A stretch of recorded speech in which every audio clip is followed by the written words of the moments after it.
your home with Buildaid on Mix 93.8. Proudly brought to you by AfriSam. AfriSam, creating concrete possibilities. Buildaid on Mix 93.8 FM. Good evening. My name is Graham Alexander. In the studio, as usual, Kay and Simon looking after the desk. Hey guys, it's our birthday. It's our birthday. Can you believe we've been doing this for 7 years? 7 years. So pat on the back to all of you and the guys that have helped over the 7 years, but a huge pat on the back to all you guys out there that have supported us. Yeah, thanks for listening. So tonight, I've been thinking about road trips because it's almost time for the big Josie Exodus. And I've got 3 modes of transport in music. So tell me, which artists sang about these things? A submarine, a horse, and a jet plane. If you get all 3, you seriously get a naughty badge. SMS us on 41348. I'm going to be chatting to Llewelyn van Wyk. Llewelyn is a principal researcher at the C.S.I.R. So if you want to hear about innovative technologies, and Llewelyn and I have been chatting for a few minutes, there's some really, really interesting, exciting stuff coming up. This is Buildaid on Mix 93.8, brought to you by AfriSam. Llewelyn van Wyk, thank you so much for coming to chat to us. Pleasure to be with you again. Been a couple of years. It has indeed. I think we said 2 or 3 years ago. Yeah. You were in old premises, you moved to new premises. It's great stuff. Still rocking on a building show. Llewelyn is a principal researcher at the C.S.I.R.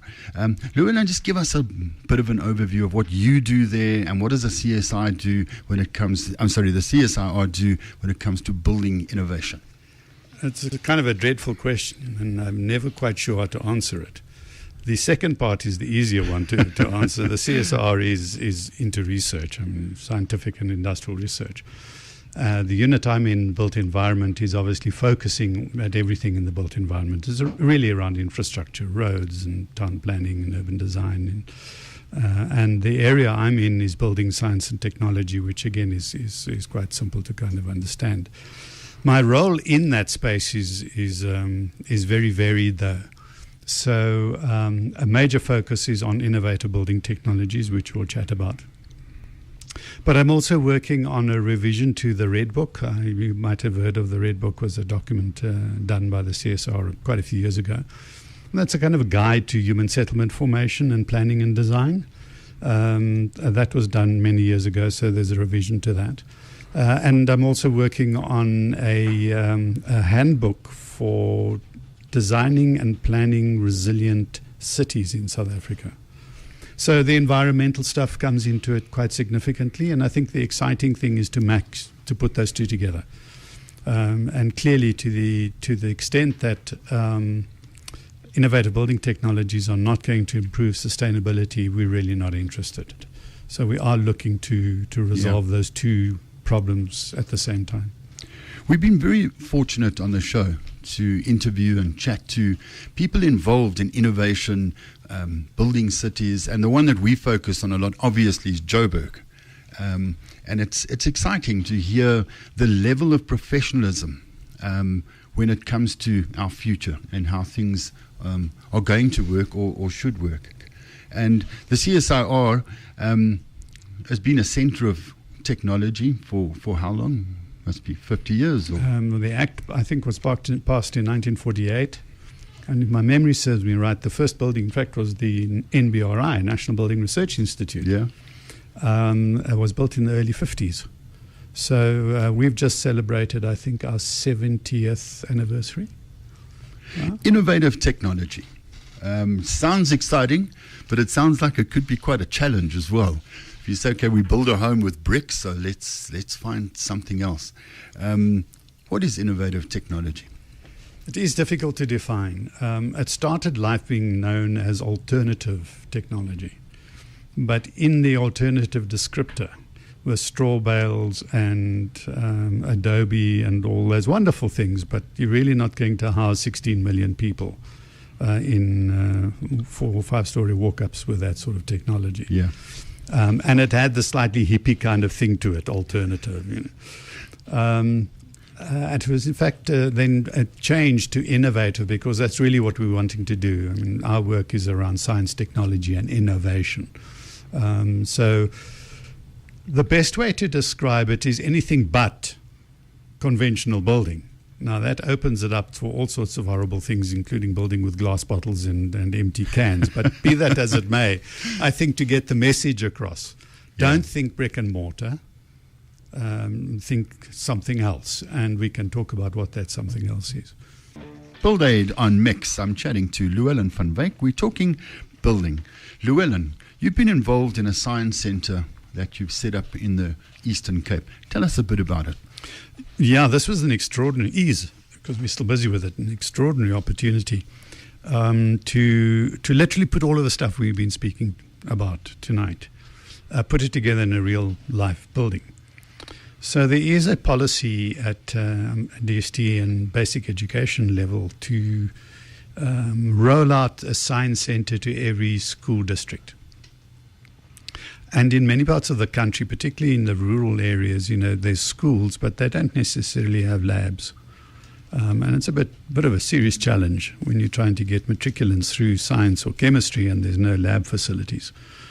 So the idea is to build a science centre and to provide it with laboratories and classrooms, so the kids can come from these schools on a roster basis and get some additional learning, supervision, do experiments in the lab, understand how all of that stuff works.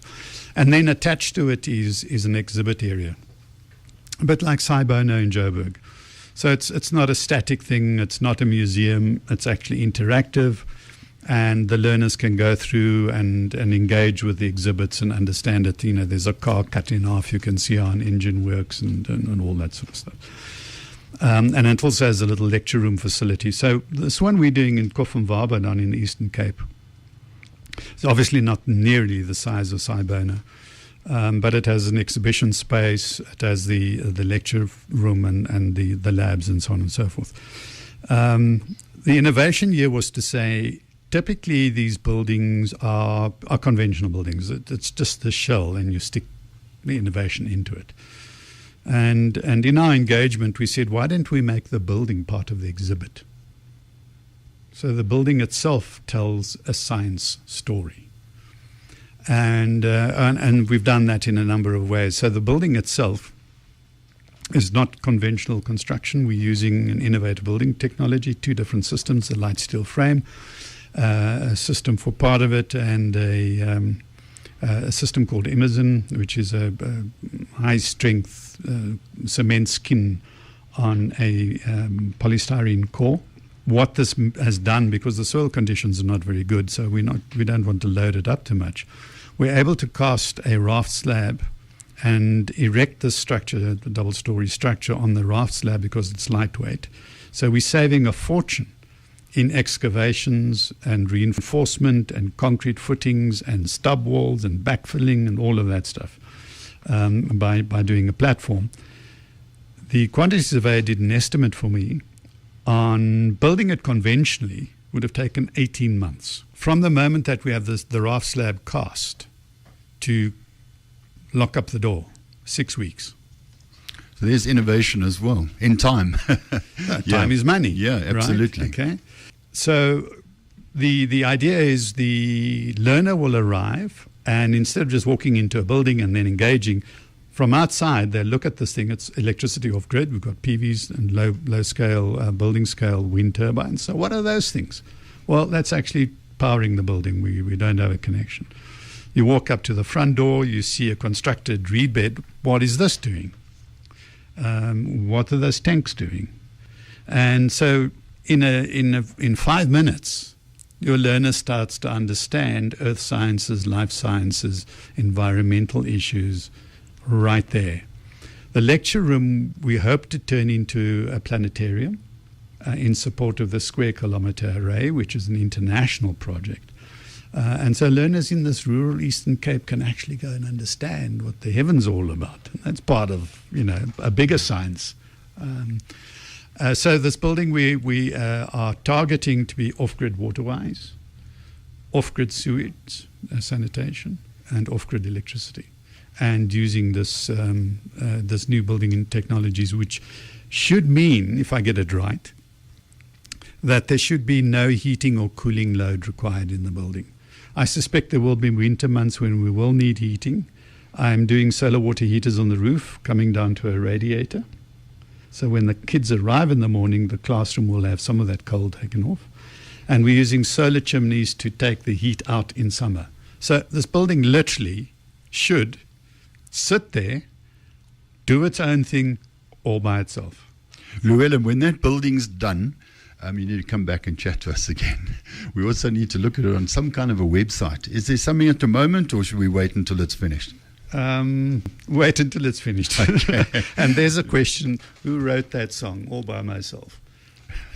I don't know the answer to that. I can sing it. Okay, how did we do that? Well, I'm very impressed with everybody who got it right. And I'm going to, let me tell you the answers first. Leaving on a jet plane, I was looking for John Denver, but I do believe that Peter, Paul and Mary did a version. So whoever answered that, well done to you. America, a horse with no name and going through the desert. And of course, Yellow Submarine by the Beatles. So well done to everyone who got it right. Very, very impressed. So guys, thanks so much for this 7th birthday show. Thanks to Kay, to Simon on the desk, to Ian videoing the show, but a real special thanks to my guest, Llewelyn van Wyk. Llewelyn, thanks so much for coming to chat to us. It's been a pleasure. Thank you for having me. Up next is the greatest show on earth, and we'll be back here again next Wednesday. Chat to you then. Ciao. Your home with Buildaid on Mix brings you all sorts of interesting info about building. Graham Alexander chats to different guests every Wednesday evening between 6 and 7. Proudly brought to you by AfriSam. AfriSam, creating concrete possibilities.